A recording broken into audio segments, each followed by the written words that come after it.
What is still here, regardless of the experience or where your wandering attention was? What didn't wander? Where is home? And have you ever been separate from that? Awareness, the final frontier. These are the explorations of Jonathan Robinson and BrianTomO'Connor. Their continuing mission, to discover fresh new paths to the mystery within, to seek out new joys and new methods of awakening, to boldly go into the heart of expanded consciousness. This is Awareness Explorers.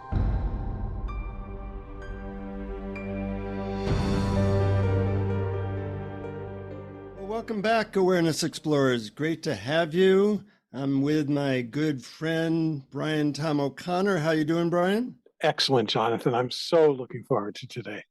We're both very excited because many of you will know the spiritual teacher Gangaji and her teacher Papaji. But before I introduce her properly, why don't I give a bio for those of you who might not know her background. Gangaji was actually born Tony Robertson and grew up in Mississippi. In 1990, Gangaji met her teacher, Sri H.W.L. Punja. Many people know him as Papaji. Today, as a teacher and author, Gangaji speaks to people from all walks of life, inviting them to fully recognize the absolute freedom and unchanging peace that is the truth of one's being. You can reach her at gangaji.org, which is GANGAJI.org, where she does monthly online gatherings, and she has her own podcast called Being Yourself. And we are thrilled to have you here, Gangaji. Welcome to Awareness Explorers. Thank you. Really happy to be here. Well, I met Papaji, as I mentioned to you right before we recorded, in 1992, and he had a major impact on me and you and so many other people. For those of our listeners who don't know your background, can you tell us a little bit about how you came to meet him and what happened when you met him? I love it. It was the end of my story of suffering. I, like many people in the Bay Area at that time, was interested in spiritual matters. I realize now, in retrospect and looking back, that I was just trying to be happy. I just wanted to get something that would save me from myself, that would take away my suffering, which is legitimate, and I assume most people listening to this can relate to that. I had tried different avenues, and I had found a very good life. I was in a good relationship, a good marriage. I had work that I loved. I lived in a beautiful place. And yet there was something still calling me, or something uncomfortable deep inside. And I didn't know what to do about it. I had tried different traditions, primarily Buddhist tradition, but I had dabbled in other things. And so I just knew I had to pray for help. And I was also praying for a teacher, which I had never seen myself as certainly never seen myself in relationship to a guru, or never seen myself as looking for a teacher. I thought the teacher was everywhere. I thought the teacher was Mount Tamalpais or the ocean. And that's all true. And definitely, as Ramana shows us, a mountain can be your teacher for life. But I was missing something. And so I just had to tell the truth about that. And I prayed for a teacher. And by a miraculous set of circumstances, Eli, my husband, met Papaji in Lucknow and started writing me these letters telling me how incredible this teacher he had found, who we had heard about because one of his students was having satsang in Marin County then. And so he just said, "You've got to come. This is it. This is what we've waited for. He's the real deal." So I made preparations and I went to see him in April of 1990. And at that time, he was still at his little house in this little lane in the middle of Lucknow.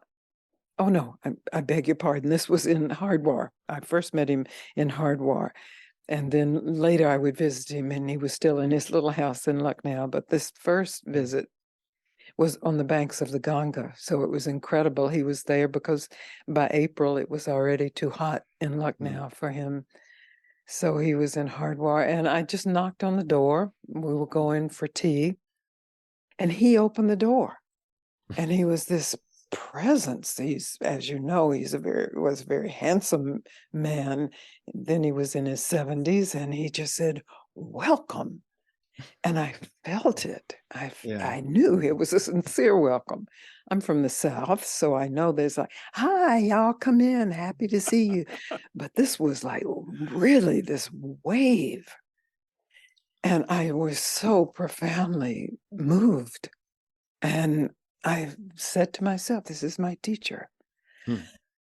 Since he was my teacher, I paid very close attention to what he was saying. And he told me to stop, to be still. And when he was seriously telling me that, I was horrified and terrified that I would lose all of my attainments and all of my capacities that I had developed for self-awareness, for meditation, for being happy. And he said, yes, that's good. Lose everything. You have to finally lose your enlightenment and lose your unenlightenment and see what's left. So then the rest was just a deepening of that discovery in that moment of losing everything, recognizing what cannot be lost, what's always been here and is here, regardless of whether my mood is good or bad, or I'm happy or sad or angry or optimistic or pessimistic. Always underneath that, there is this radiance that is beingness, that is who we are, each of us. So he asked me to share that with you and to anyone who's interested. And when he asked me to go out and share it with people, I truly thought he'd made a mistake because I had never read Ramana Maharshi in any depth, and I'd never heard of Advaita Vedanta. And I said, "Oh, Papaji, I don't know the teachings." And he said, "Excellent. That's just what I want. Then you will only speak from your direct experience. You won't speak from something you've learned or memorized, or you won't remember what I've said and say it just like I said it." So I felt he threw me out into the ocean, and I had to surrender. What a wonderful and inspiring summary. Mm. And I've always been wanting to meet you and tell you this, that you and of course Papaji's teachings were so instrumental for me. Maybe, I'm not sure, maybe 15 or 20 years ago, you used to have a show on a public access cable channel. Oh. And I used to watch it every week. And one episode, this was my first taste of, I guess other people would call it awakening. I prefer to just call it happiness for no reason. My first taste of that was you were talking and you said that Papaji asked you a question, what if you had no intention? And this laughter started bubbling up. At first it was because, isn't having no intention an intention? I thought that was funny. But then something dropped deeper and something totally relaxed when I didn't have an idea of changing anything. And so all these years, I wanted to thank you for that. Well, this is the thanks. Just that recognition. I'm very grateful to hear that. I'm curious, you were the first maybe female teacher that I knew had a wide audience and that was easily, aware of your satsangs and your teachings. And I'm wondering if you what that was like for you. And also, do you feel like women come to awakening slightly differently than men, or is it the same process for everyone? That's a great question. Well, I'll answer the easy part of that question first. That what it was like for me, it was I was thrown into the middle of the ocean, and even if I could swim, I could meditate, I could say what I had experienced. You can't swim long enough to get out of the depth of the ocean, so I had to surrender. Mm-hmm. I remember when the meetings first started getting big, hundreds of people coming, and I walked up one day and I saw all these pairs of shoes, because people often took their shoes off before they went into a meeting, and I realized they weren't there to see me. They were there to hear the truth, Mm-hmm. and the truth as I have experienced it, and they were there to be confirmed in that. And a great weight lifted off me then, because before that I wanted to represent Papaji accurately and respectfully, and I wasn't interested in playing a guru role, although I appreciated psychologically how projections can be useful for Mm-hmm. a while. So it's been my teaching. To teach has been my teaching, because if there's any identity with the role, then that's not being true to the teaching. Right. So it's been wonderful. It's been a great gift and a privilege, and I'm eternally thankful to Papaji for many things, and definitely this aspect of teaching. But the whole question of being a woman teaching, and the fact of women teaching, and clearly there are many more men teaching than women. Mm-hmm. I think that's just our model, whether it's the model of God as a man or the protector. It's a very deep-seated model, and certainly there have been beautiful women teachers in India and all over. But maybe the process is different. I've always seen myself as not a feminine type woman. Mm-hmm. I was a tomboy growing up, and so I felt myself more androgynous than female. I love my female aspects, and I definitely loved them as a young person. But I also was a tomboy and rough, and Papaji recognized. He said, "You're very competitive." And I said, "Oh, that's right. I'm so competitive." He said, "No, it's a good thing. Uh-huh. It's a good thing. You'll swim harder. You'll go for the mark." So in that sense, I think it's really important that we all recognize both aspects of the feminine and the masculine within us, and that this teaching from Papaji and from Ramana is really about surrender and Mm-hmm. about opening. And so that's a very feminine invitation, because that's procreation. I mean, we have to surrender to have sex, to have an insemination that grows to a baby. We have to open and surrender to have a baby. And those are very particular experiences that I think men can discover, because I don't see men as not aspects of the female. We're all of it. But maybe it's easier for women to first just surrender, just open. Mm-hmm. And there are other challenges that come up after that. And so men, many men I've spoken to have really appreciated the hurdle that was there for them. And it was not a hurdle that they had to jump. It was a hurdle that they just had to fall back and open to. And their inclination and their training, their socialization was to jump, to overcome it, to get the prize. And so there are differences. And advantages and disadvantages for each sex, it sounds like, or each type. Yes. Yeah. Mm-hmm. I think the disadvantage for everybody is the identification with the body or the sex, the gender. Mm-hmm.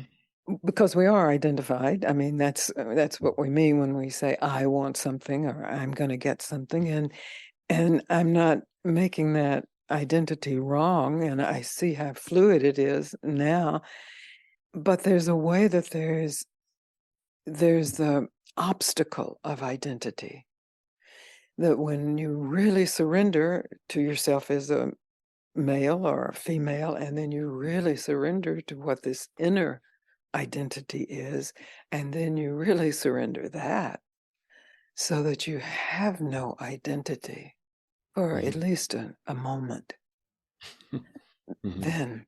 then we are here. Mm-hmm. So the shift of identity into something from the particular individual to universal consciousness is also a step that can also be surrendered. It sounds like that's what you're saying.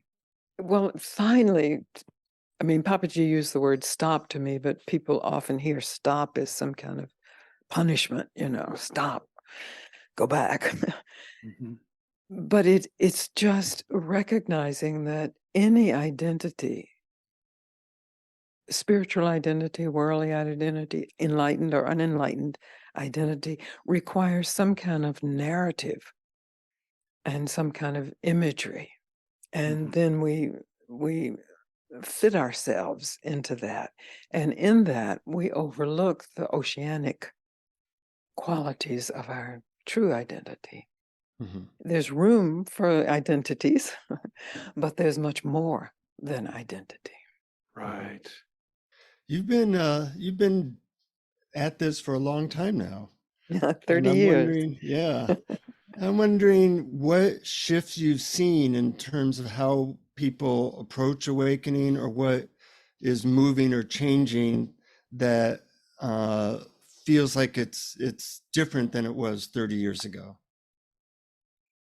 Well, 30 years ago, 30 years plus ago, people that I knew had never heard the word satsang.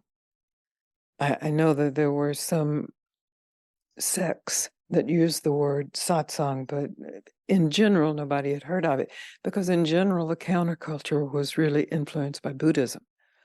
Mm-hmm. And so it was such a Buddhist strain of thought, and as beautiful as Buddhism is, that was still a religion.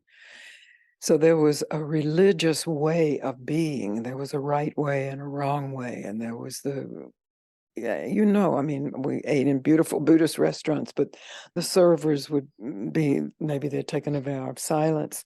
So there was a ritualistic aspect, and that was true in most meetings.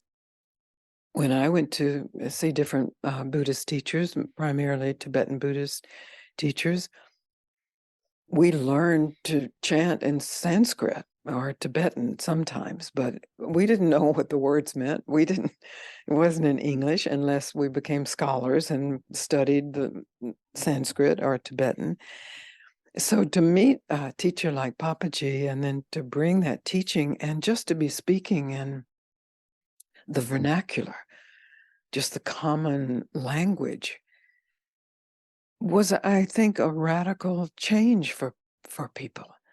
Mm-hmm. That there was no quoting from the Upanishads. There were no phrases. It must have been like when Martin Luther started speaking just, well, I don't know if he went from Greek to Latin or to German, where he spoke or he posted his bands in the common language. And that's really important for a recognition of the universality of what's being offered, that it's not just being offered to priests and nuns or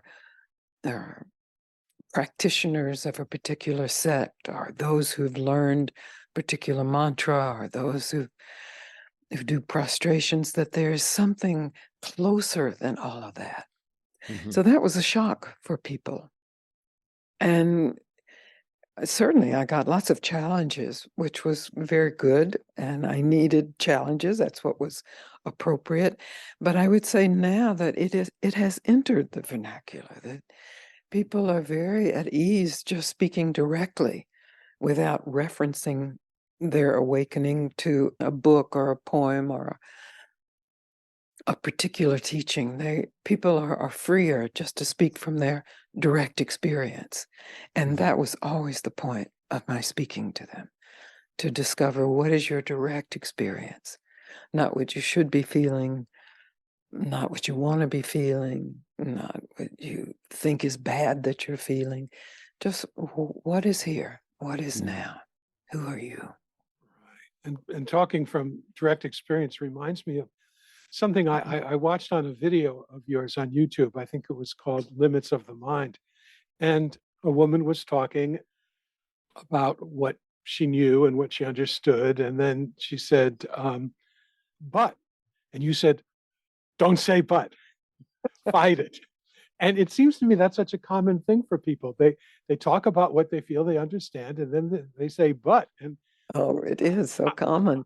I'm wondering if everyone should just stop believing anything that comes after the word but.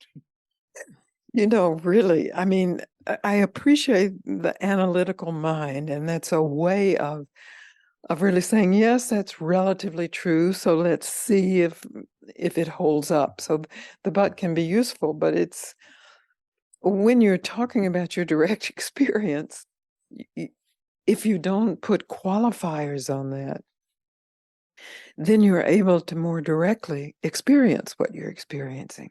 I was just a man from Germany was recently here in a small group retreat I did, and he remembered that in Germany, when I first started doing meetings, they were very large because that was right when Osho had died.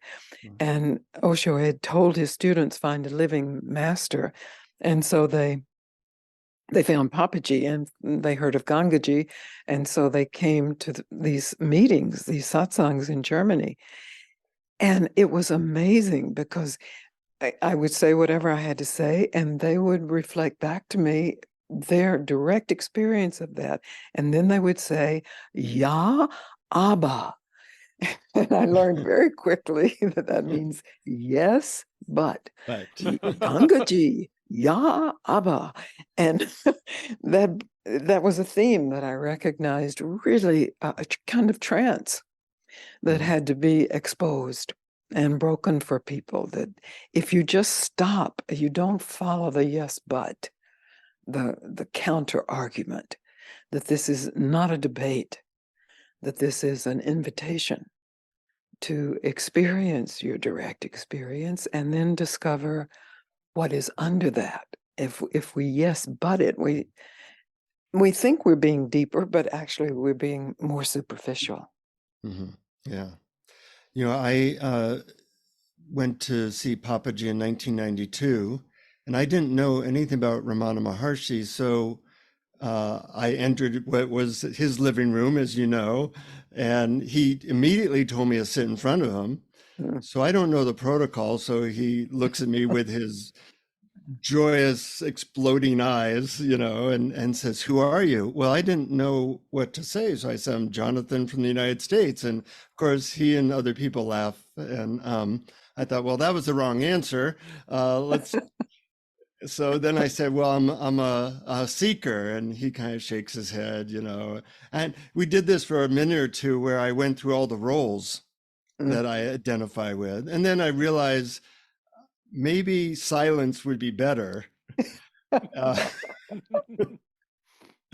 And I had a wonderful experience of opening in a very deep way. But for people who don't have the Papaji to ask that question and to feel that silence, what methods do you suggest that people can tap into their true nature, besides "Who are you?", which of course is a great method as well? Who are you is a beautiful question of inquiry, and I fully support inquiry. But it becomes, like most words that we overuse, it becomes rote, and it's, who am I? You know, and you know the right answer. It's not your first day. You learn the correct answer. I'm the eternal presence. And it is the correct answer, but it's absolutely incorrect if you don't experience that. So I really try to direct people into just discovering there is a direct experience, and then there is a narrative about that direct experience.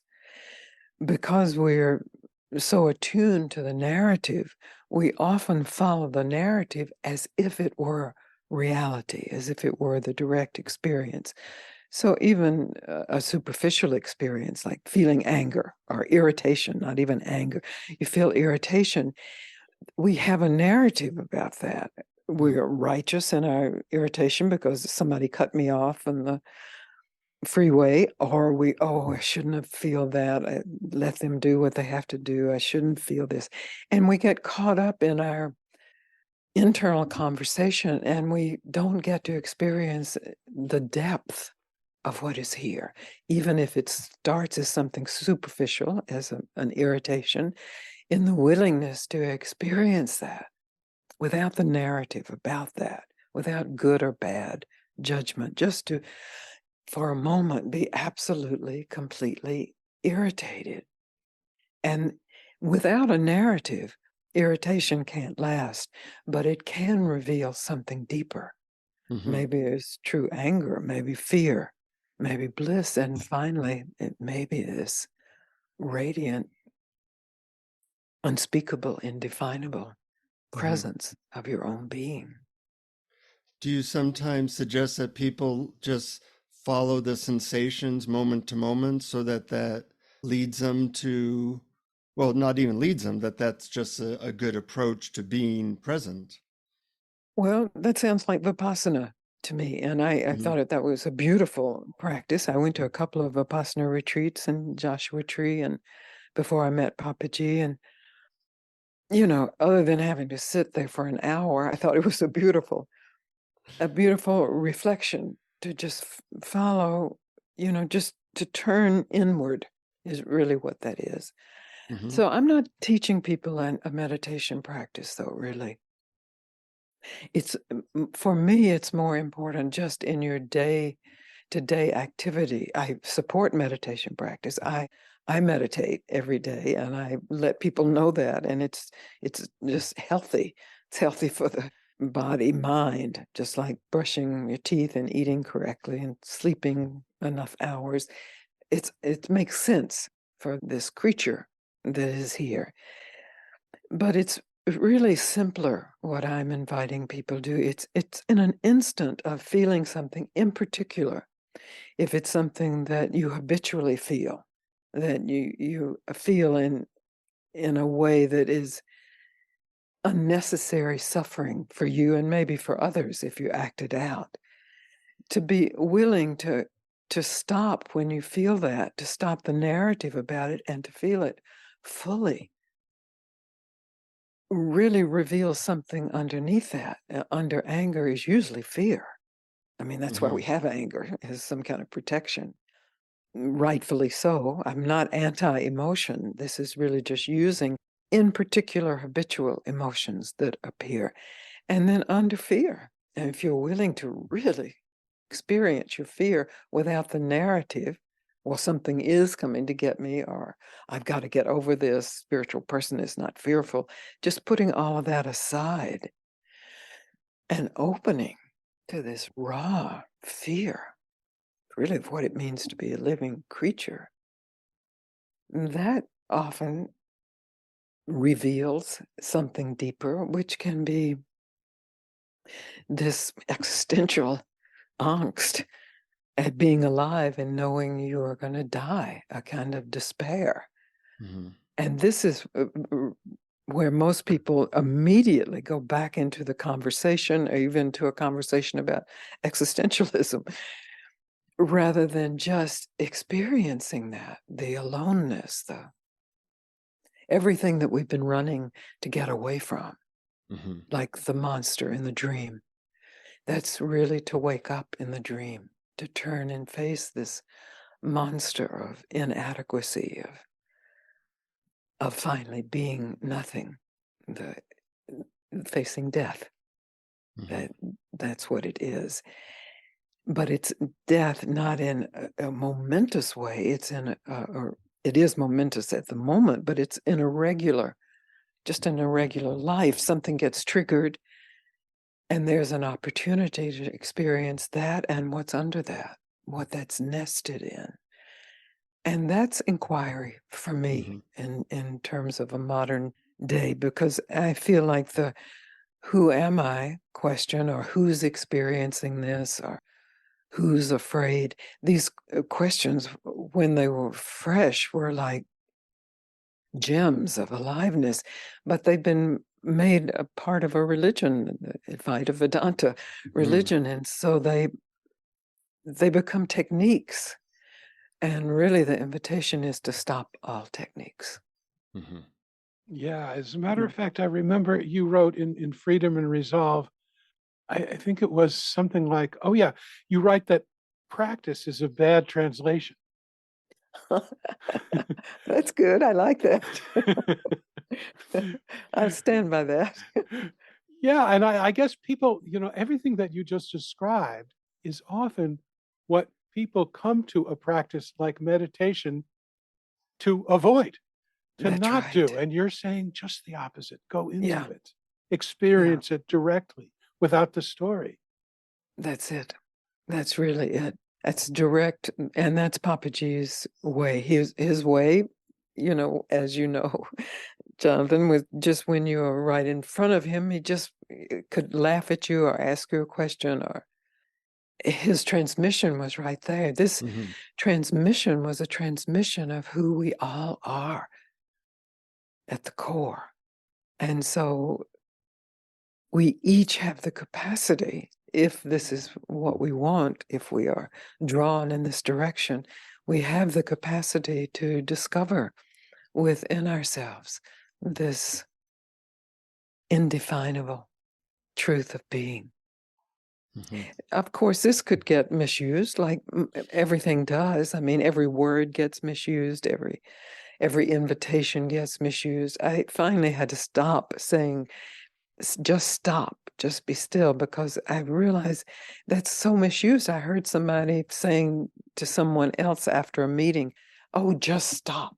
So they already incorporated it as a holier than thou kind of weapon to use on someone. So we have to be aware of that our minds corrupt words of freshness.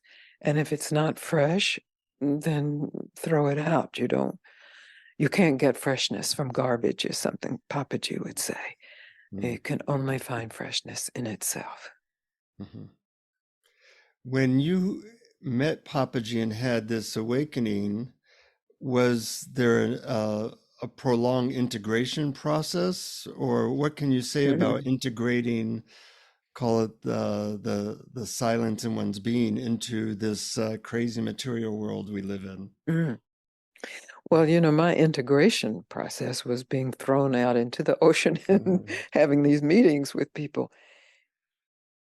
But really, when I recognize this indefinable and nonverbal direct experience of myself, I recognized it as absolutely familiar. This didn't come into being in that moment. This was revealed as always having been here. And I had read some spiritual books, and I had always just sort of scoffed at teachers who said I was born awake, or I've always been awake. But it was a recognition of awakeness is always here. Me as Tony or as Gangaji wasn't born awake. This me had to not know who I am and open to the discovery of who I am, to discover what has always been here, who one is. And that's, happens differently for different people, and the challenges that follow that, because the mind will challenge that. There will be a yes, but in some form or another, because our minds have been socialized and trained to live in a certain way, live in a certain society. And even if we have rebelled against that, in general, we've rebelled in a certain way and live in a certain rebellious society, which I had done in the counterculture. So it just has to be a willingness to recognize when these habits of mind appear, or vasanas appear, or old ways of defining oneself or other or life appear, as they will, to just be willing to open to what is underneath that, to stop the narrative, because the narrative can just be incessant. It's like unplugging the TV. So unplugging the TV and then experiencing what was triggered or what was invoked by a particular narrative. The narratives I hear a lot from people are narratives of worthlessness. I'm no good. I'll never make it. I failed. Occasionally hear the other end of it. I'm better than everyone else. But those aren't usually people who are coming to meetings. So it's a willingness, first of all, to overhear yourself, that you have a narrative, because the narrative is so close to our identity that we often don't even recognize they're actually sentences that are directing us and supporting us or not supporting us and feeling a certain way or taking a certain action. And we are so identified with that narrative that we think that's who we are. We think that's just our voice, speaking experience, or God's voice, or our mother's voice. And so to recognize that we have the capacity to unplug while awake. I mean, we know we do it every night when we go to sleep, and it's bliss. But to unplug while awake, to stop, to just be still, as Ramana said, be still. And recognize what is here that doesn't need a narrative, and what is here regardless of the narrative. That's freedom right there. It's freedom from your narrative and the narrative that was imposed on you by your family or your schooling or your society or your rebellion against all of that. So that's the offering, is this offering of freedom. That is so beautiful to me. That's it. That we can. I mean, your encouragement that we can notice what is in our experience without the words running through our heads. There's plenty. In fact, everything. Yes. Yes, it's revolutionary. I felt that with Papaji. This was revolutionary, radical, in a way that maybe had been said to me by some teacher or in some teaching that I had read, but if it had been said, I hadn't heard it. Or if I had read it, I hadn't understood it. And it's to make it so clear and understandable, because it's who you are. It's who I am. It's already here. I have a somewhat embarrassing personal question. Some people, such as yourself, that met Papaji were very much transformed by that experience, really forever. And some people, like me, had a very deep experience there and then went into the wild world of Lucknow and rickshaws and hotel rooms and lost that experience, and have been, it comes and goes. And why, first of all, why does it like catch fire and move through somebody more deeply? And for other people, it's a slower process. What's the difference that's happening there? It's a mystery, isn't it? Yeah. I never heard Papaji give an answer to that question, because it was raised in his meetings, and he would always say it's a mystery.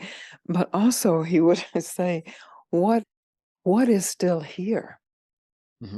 Regardless of the experience or where your wandering attention was. What didn't wander? Where is home? And have you ever been separate from that? Because I definitely had many moments after being with Papaji where I didn't feel in bliss. I mean, it wasn't, the bliss was incredible. But it wasn't the bliss. The bliss was an offshoot of a discovery Mhm. And I had to discover that in lots of different situations. That's the integration that you were asking Mhm. about. Mhm. And Papaji had said to me, you have to be vigilant until your last breath. And I got that. I knew that. And at first, I was very vigilant about my thoughts. And I would just not allow myself to just get carried away with a narrative. I just would come Mm. back. And so that was vigilant for years. And then I remember before he died, I said, tell me about vigilance. It's been years now. He said, vigilance until your last breath. And I realized that somehow I had been holding that as a kind of a punishment, like a whip, Mm. vigilance, pow. Whereas it was really this reverence and this at the feet of this discovery. It's keeping vigil at that. And Mm. that's a great joy. And in that joy, well, you were in Papaji's house. He was a human being and he had moods and he was playful and sometimes he wasn't so playful. And he was in an aging body that was not comfortable a lot of the time. And so he was a human being and he had human frailties as human beings had. But he understood this vigilance and this capacity to not punish yourself with it, but to call yourself home when you Mhm. start to lose the thread. That Greek myth of the person who, maybe it's Ariadne, who gives Theseus or somebody the thread that helps him get through the maze. If he had dropped the thread at any place along the way, he wouldn't have gotten out of the maze. So it's really holding to that in the lightest way possible. But that's joy in itself, this keeping vigil. So I would say to you, Jonathan, find out what you haven't lost, Mhm. what didn't get lost in the drama of Lucknow or the drama of the world, and be true to that. Be true to the truth of who you are. I love how you said keeping vigil is like a whole other way of looking at vigilance, Mm. that it's the sweetness and the being called home versus the, you know, why are you thinking again, or why are you lost in this again? Those are very Exactly. different energies. Yeah, Exactly. it's so similar to what you were talking earlier about the male and female principle, because vigilance we think of as this thing that's very strong, that it's about control. But Mm, you wrote, there's always an invitation to more deeply surrender. This mm, surrender is vigilance.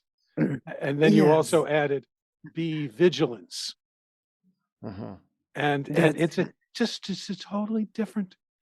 And it doesn't. You don't have to either be a man or a woman to have this, but it is a more open, feminine way of being, instead of there's something out there. I'm going to go out and I'm going to get and I'm going to use all my strength. It's something that you sort of drop or let go of, or relax into.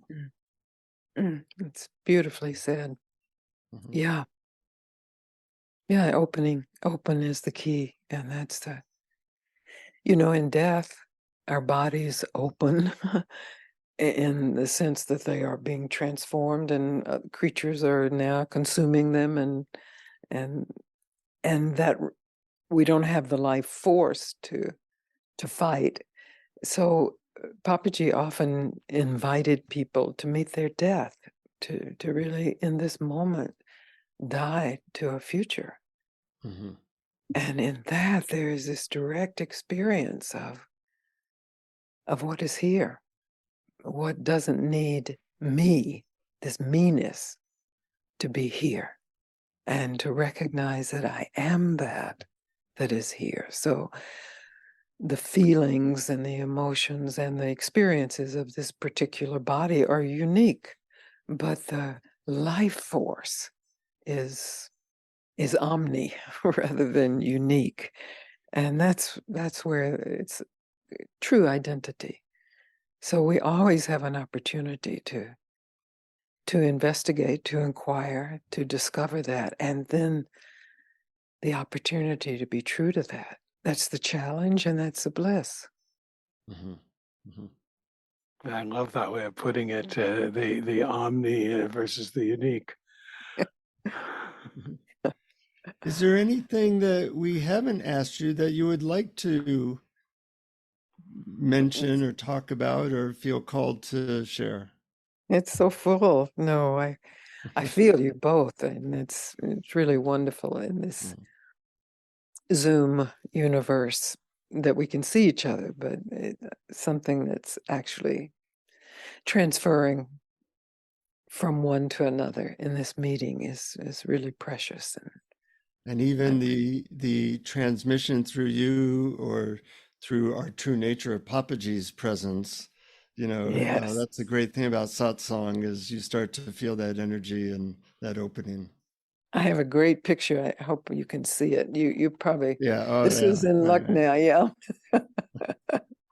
It doesn't quite capture his eyes. His eyes Well, were that's true. always sparkling, Yes. and I love the picture because he's in this stance of welcome. yeah, And yeah. that's like, and this, he doesn't have his teeth in. And so his smile is particularly soft and gentle. So, and I remember the moment too. Mm. So, Oh, great. Anything you'd like to add, Brian? And I do have just one more little question. And this I ask this of many teachers because sometimes it seems confusing to me and others. You once wrote, in the willingness to experience totally who you think yourself to be, you'll discover that who you think yourself to be in truth does not exist. mm, Who you think yourself to be does not exist. But what if I think of what it is to be me? What if to me, who I think myself to be, is my body? I have the, you're not saying, does the body not exist? What is it that well, doesn't exist? what it is that doesn't exist is that object in your mind when you say my body. As we know, people have these internal views of their body, which can be totally opposite from what they are. That's why we have so many eating disorders among people, male and female, because they have an object in mind, and that's made up. They don't. Rarely do we see our bodies because our mental objects, are so socialized or conditioned by our parents or our genes or our schools or whatever, all the influences on us, that we have these objects in our minds, these views of our body, what we see in a mirror, and the way it gets translated through our brain into an object it's just not true. It's not reliable. That's why, to me, it was so great when the impressionist and the expressionist and the modernist, like Picasso and before him Monet, and it just showed this shifting kind of reality that was actually more accurate. And the colors, if you this neurological experience is not uniform. Standards of beauty, whatever it may be, whatever is internalized and then objectified is not truly true. It's personal, I would say. Oh, thank you so much for that answer. I just so felt it just as you were saying that. Wow. Brian, you're so beautiful. I'm wondering, Gangaji, if there's a way that you can guide our listeners into a brief experience of presence, or whatever you want to call it. I don't know what term to call this nowadays. They all become cliche after a while. I know, that's it, the nameless one. Well, let's see where it goes. I don't have anything pre-planned, but I would like to to at least support people in recognizing the capacity to overhear themselves. So we can start there. And so, yeah, it's a guided meditation if we just take these few moments and just recognize that as our breath expands, the whole body relaxes more. There's more attention that can be given to certain functions. And maybe as your body relaxes and as your mind opens, you can be aware of something that you tell yourself, some narrative that's familiar to you. You can either say it to yourself now or remember it, and in that you're remembering the words of something you say to yourself. It doesn't matter if it's something good you say to yourself or something bad you say to yourself, or if it's something you say to yourself or about someone else. It's just an exercise to see how we can internally see the narrative, the sentences that compose a narrative, the words that compose those sentences. So if right now you just said a simple thing to yourself, that's something you say all the time. So I'll say it to myself, and then whatever you say, you can follow along. So if I say to myself, this feels good, I can close my eyes and I can be aware of the sentence, this feels good. And then I can be aware of the sentence falling back into its place of origin, which would be my brain, your brain. So I can see this feels good, just dissolving back into the spaciousness of intelligence. Maybe as we've been talking, another sentence has arisen for you. The same way. First, you're aware of that sentence, that narrative. It may even be more than one sentence. And you let it collapse back into its source. And with your attention, you follow that collapse so that your attention is simply and deeply aware of itself as attention without even needing the word attention or its reality. As another thought or narrative or sentence arises, just be aware of it for a moment and let it fall back immediately back to where it came from. You can be aware of the easefulness of this.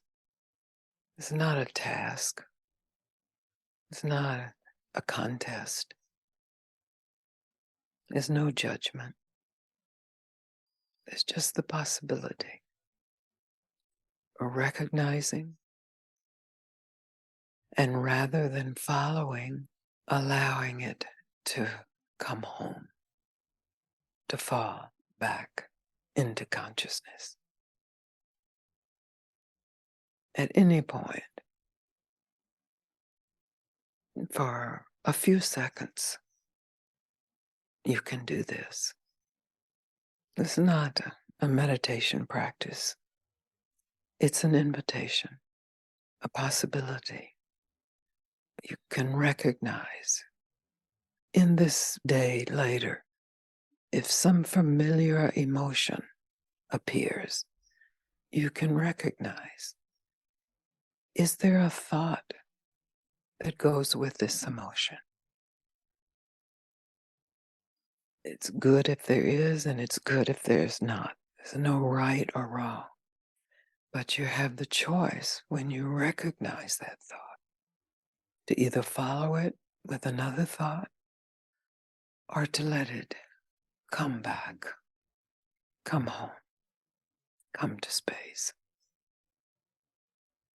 So you will work with this and play with this in whatever way feels appropriate to you. And you are always free to listen to this again if it supports you, or to forget about it completely if it doesn't support you. That was truly wonderful. Your voice is so inviting of the dissolving into beingness that I really loved.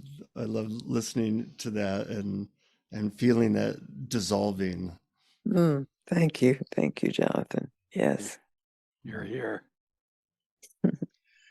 I do want to mention for people who want to get hold of you once again that you have a website, Gangaji.org, and you do monthly online satsangs, and you have your own podcast, Being Yourself, which I look forward to listening to. I haven't heard that, so I look forward to that.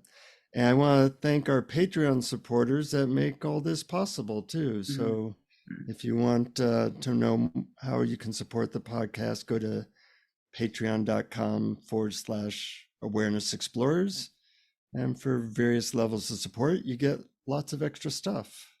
And most important, keep this alive. I liked how you said, Gangaji, that any approach, any technique can become religious versus experiential. And our job is to be with our direct experience. Yes, that's fresh. That's guaranteed fresh. I'm so happy to have met with both of you. It's such a privilege and such a joy. And thank you. Oh, you're so welcome. Thank you. It is a privilege for us too, and a joy. And I can't wait for our listeners to hear and see. We always sign off with our listeners by giving them 2 words: keep exploring. Keep exploring. Beautiful. I salute that. Thank you for listening to Awareness Explorers. To learn more, you can check out our website at awarenessexplorers.com. Please subscribe to our podcast on your favorite podcast app. We'd love it if you would post a review. And please share our link on Facebook and with family and friends, because knowing yourself as awareness is the greatest gift you can give yourself or someone you love.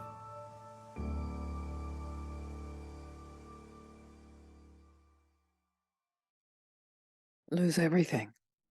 You have to finally lose your enlightenment and lose your unenlightenment and see what's left.